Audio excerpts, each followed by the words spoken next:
আসসালামু আলাইকুম viewers, good morning, good morning, good morning. আশা করি সবাই ভালো আছেন। তো আজকের আপডেট আপনারা জানেন, সারা বাংলাদেশে গুড়ি বৃষ্টির কারণে প্রতিটা বাজারই নরমাল ফিল হচ্ছে।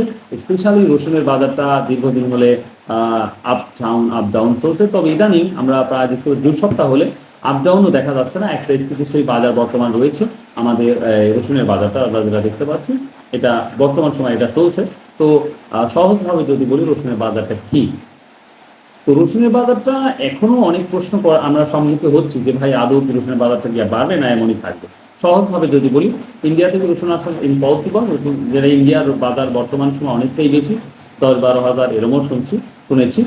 এই ধরনের বাজার যাচ্ছে, সেই তুলনায় আমাদের বাংলাদেশে আসার সম্ভাবনা খুবই তুলনামূলক কম।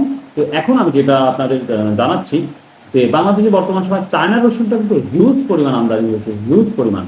যার জন্য কিন্তু আমাদের বর্তমান দেশীয় রসুন, বিশেষ করে পাবনা, আপনি রাজশাহী বলেন, নাটোর বলেন, ফরিদপুর বলেন, বিভিন্ন জায়গায় যেই রসুনগুলো আছে সে তুলনায় এখন দামটা কম।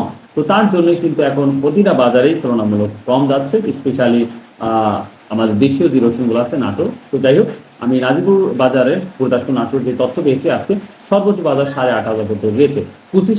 কুচি যে রসুন বা ছোট রসুন যেটা বলি, সেটা বরাবরের মতোই গিয়েছে ৭,২০০ থেকে শুরু করে ৭,৫০০ পর্যন্ত।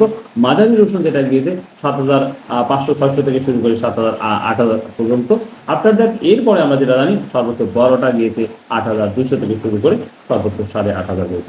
এই ছিল আজকের তথ্য। আশা করি ভালো লাগবে। লাইক দিন video, subscribe, share and comment. আশা করি ভাই ভালো লাগবে, এবং বাংলাদেশের কোথায় কি দামটা যাচ্ছে আপনারা যদি কাইন্ডলি কমেন্ট করে জানান, তাহলে অত্যন্ত খুশি হব যে রসুনের বাজার কি যাচ্ছে। তো ভালো থাকুন, সুস্থ থাকুন। আসসালামু আলাইকুম ওয়া রাহমাতুল্লাহ।